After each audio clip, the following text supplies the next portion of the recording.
This is the Vivo V11 Pro. I have been using this phone since a couple of weeks now and there's really a lot to unpack, so let's get started. Vivo is a brand that has been very interesting since the past few years. They were the first brand to release a bezel-less phone on a budget in Pakistan. Then later, they were the first to release a notched phone. And now, they are the first to release a phone with an in-display fingerprint sensor.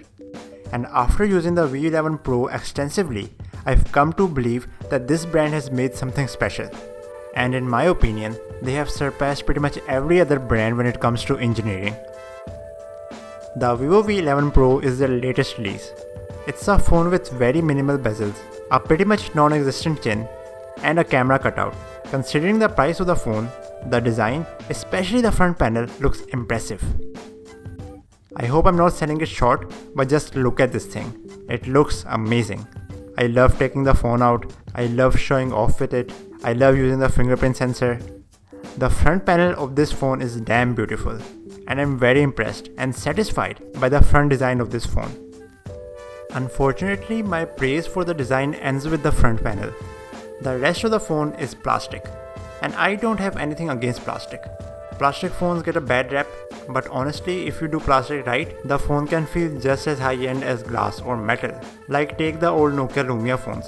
They were plastic, but the finishing and the heft of the device made them feel premium. The Nexus 5 is another example of doing plastic right. Even though it didn't feel as premium, having the soft finish back made the phone much more comfortable. There were also some phones which had a back made of plastic and the frame was made of metal. And that is my preferred option when going with plastic, because you get the premiumness and the stability of metal and the grip and durability of plastic, so it's really the best of both. Coming back to the Vivo V11, the frame and the back are both made of plastic, and even though it's not as bad as those old Samsung devices, it doesn't feel as premium as I want, and this is one of my major complaints with the phone. Visually, the back looks awesome. It is emulating glass, and the color change with the pattern does look incredible. And on top of that, the phone is really thin and still contains a headphone jack. But again, it just doesn't feel premium. I would have loved this phone so much more if at least the frame was made of metal.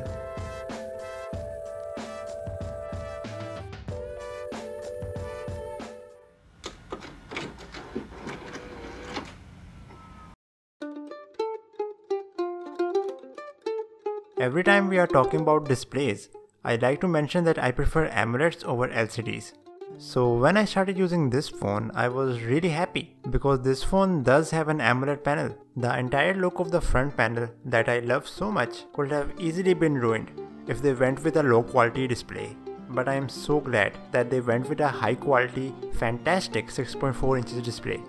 AMOLED displays are usually more saturated and more punchy in colors. The contrast is also better because the blacks are completely turned off, and all of this is true for this phone as well. It also gets really bright, so usability in direct sunlight isn't much of an issue either. A lot of times when I'm bored or sitting idle, I keep changing the wallpaper because it just looks so good. You can watch movies and TV without any hesitation, and whatever you throw at it will look great on this panel. The quality of the display is just one aspect. The other aspect, and arguably the biggest feature in the phone, is what's behind the display. This is one of the first phones, and more importantly, this is one of the cheapest phones that has an in-display fingerprint sensor. Before we talk about the sensor's performance, I want to talk about the implementation. There's no denying, and there's no arguing, that having the fingerprint sensor beneath the display is the coolest thing that has happened in phone tech since the past 5 years. It feels awesome when you take out the phone and press the screen, and Vivo has been really smart about this. Firstly, when the phone is on the table or when it's not in use, the display is completely off. But as soon as you pick it up, the phone lights up the fingerprint sensor. And because the fingerprint sensor requires a lot of light, the sensor gets much brighter than the rest of the display. This wouldn't be possible in a LCD panel. And visually, it's so appealing that just one segment gets brighter than the rest of the body.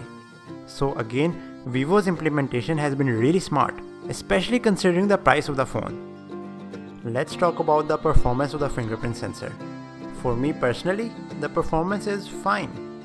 Right now I just like using it and I like the animation. but compared to a traditional fingerprint sensor, it is slower. This is something that I think Vivo knows as well, because there is a face unlock hybrid option, and in that, the phone uses a combination of the fingerprint sensor and the face unlock to unlock your phone much quicker. The face unlock on this phone has been one of the fastest that I have ever used. It's insanely quick, and it works in the dark as well. If I didn't enjoy the fingerprint sensor this much, I would probably prefer the face unlock even more.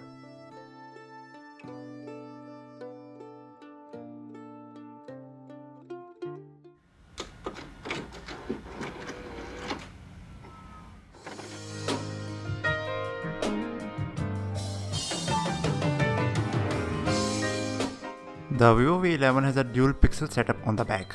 There is a 12 megapixel primary lens and a 5 megapixel depth sensor. The performance of the camera is really good. It is capable of taking some really great photos. My gallery is usually filled with photos of food, and for that the camera is awesome. The front camera is a 25 megapixel shooter, and even that is really good. All the technical details and all the features that are dependent on the lens work really well. Like the dynamic range, the saturation, the clarity and the focusing is really good. There's no problem there, and I do recommend the camera of this phone.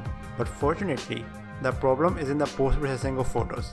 If you are taking photos of a person or selfies of yourself, and if you rely on the AI features, then it will apply way too much processing. It makes the skin look all plasticky. I mean, I do want to look good, and I do want the phone to take care of the blemishes and the acne, but I also want to look like a human. I use the word fortunately because this can easily be fixed with a software update. It's fine to have post-processing, but I wish they make it a little bit less aggressive. The AI features don't stop there. You can also alter the shape of your face. I only use this to have fun, but if you are a bit self-conscious, then you can easily adjust your features. The other major feature in the camera is that you can adjust the amount of bokeh even after taking the photo. Overall, the camera is great. It's a great point and shoot, and my only complaint is that the post-processing should be less aggressive.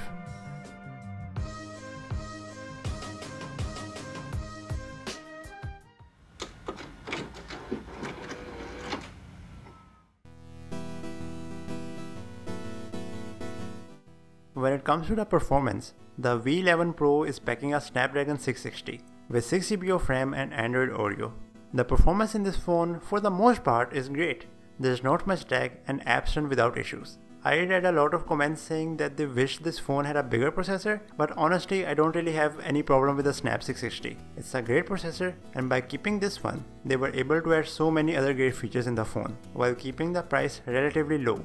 The FunTouch UI, which is the Android skin by Vivo, is the furthest thing away from stock Android, and there is a bit of a learning curve. The notification panel only shows you your notifications, while the toggles have been moved to another panel, which comes up if you swipe from the bottom. I don't have much of a problem with this. I have used other Vivo devices as well, so I'm very used to it.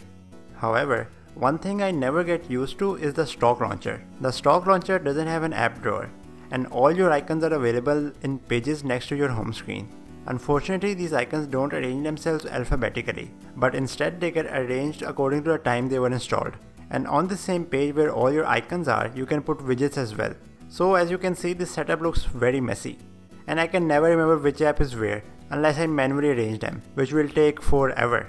Fortunately, because this is Android, I can easily replace the whole thing with my own custom skin. So it ends up not being that much of a problem. But still, I wish they would add the option of having an app drawer, because not everyone likes to install custom launchers. The next thing I want to talk about is battery. This phone has a 3400 mAh battery, and everyone has a different definition of what good battery life is. For me, as someone who has used phones with even 4000 mAh battery, I define great battery life as a phone that can run for about 2 days, and this phone runs to about 1.5 days. So it's definitely a good battery life. But the thing that's really impressive is the fast charging on this phone. You can see my battery charging test stats, and in about 30 minutes it was able to charge from 30% to 70%. So even if you are low on battery, just putting it on charge for 20-30 minutes will get you through another day, and that's really good. A small nitpick I have with the charging is that the phone still uses micro USB. It would have been so much nicer if it had a Type-C port. It's not much of a problem, but personally I wish more and more devices would go with USB Type-C.